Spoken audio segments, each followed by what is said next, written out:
The terror begins again.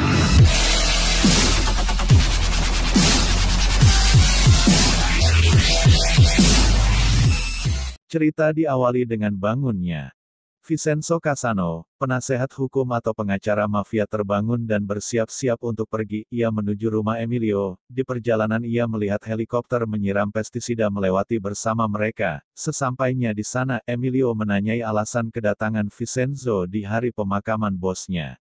Vincenzo memberikan penawaran terakhir dari bosnya kepada Emilio karena telah membunuh ketua serikat Carlo untuk menguasai kebun dan serikatnya.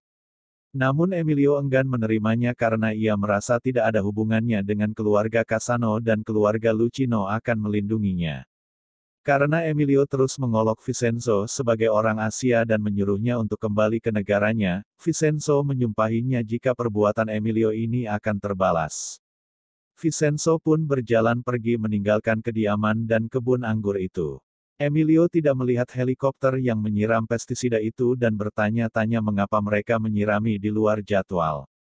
Ternyata mereka bukan menyiram pestisida. Vincenzo menyalakan korek apinya dan membuangnya ke arah halaman rumah Emilio sehingga semua terbakar dan membuat Emilio panik, dan menyuruh anak buahnya memadamkannya.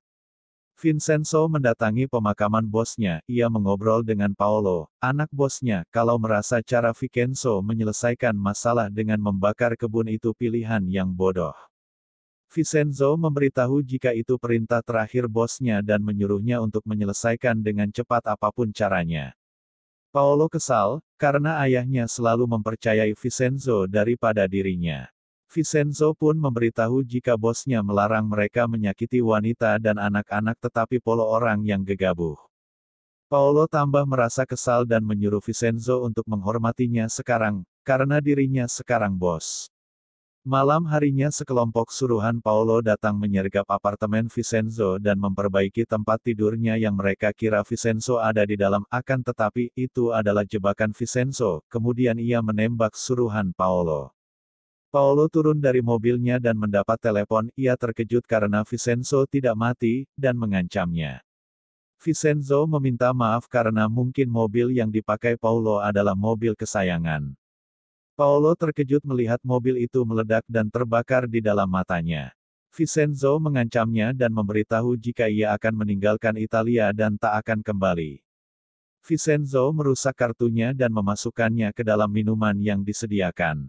Pengacara Hong Chiong dan pengacara Hong Yuken memperebutkan kemenangan di persidangan. Persidangan akan dilanjutkan keesokan harinya. Mengobrol dengan ayahnya, pengacara Hong Yuken. Ia mencoba membujuk ayahnya untuk merelakan persidangan ini dengan alasan keluarga. Namun, pengacara Hong Yuken tidak terkena bualan putrinya ini demi memenangkan persidangan.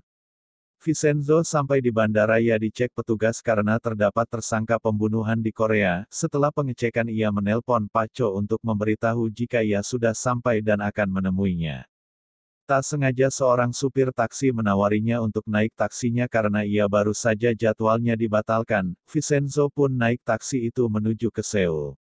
Ia meminum air mineral yang disediakan taksi itu, sedangkan sopir taksi terus mengajaknya berbicara. Vincenzo menyuruhnya untuk mengganti lagu menjadi berita, radio penyiaran jika banyak oknum penjahat berkedok sopir taksi yang memberikan obat bius untuk merampok penumpang. Vincenzo mulai tak sadarkan diri karena ia tidak tahu jika minuman yang ia minum ini sudah diberi obat bius.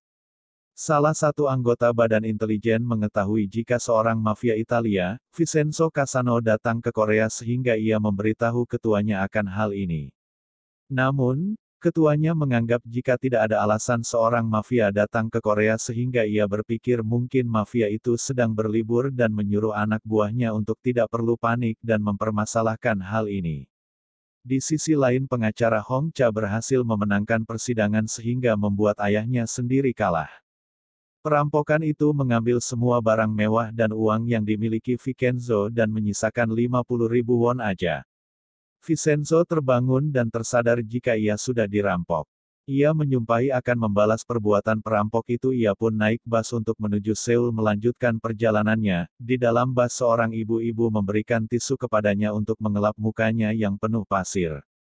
Vincenzo pun melihat kaca bus dan baru menyadari jika penampilannya berantakan. Frekuensi bertujuan untuk menghancurkan gedung Gema Plaza karena di dalamnya gedung itu terdapat tumpukan emas yang disembunyikan di basement rahasia oleh seorang yang menandatanganinya dan meminta bantuan untuk menyembunyikan emas di Korea.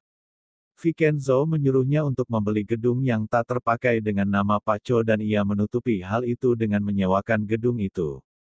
Tak lama kemudian Paco datang dan mengajak Vincenzo masuk ke tempat yang akan ditinggalinya sementara waktu, tanpa disadari salah satu penyewa di sana melihat mereka sehingga ia langsung memberitahu Pak Hong dan yang lainnya. Paco mengantarkan Vincenzo ke tempat tinggalnya. Paco memberitahu jika ia akan segera mengadakan rapat penolakan pembubaran gedung dengan para penyewa untuk melindungi gedung ini dari konstruksi Babel.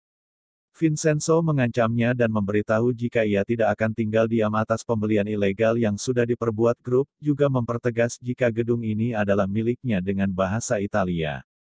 Semua penyewa bertanya kepada Save Toto apa artinya. Karena ia tidak mengetahuinya, ia pun menyuruh mereka bertepuk tangan. Semua penyewa bertepuk tangan dan melihat Vincenzo mengikuti Chef Toto.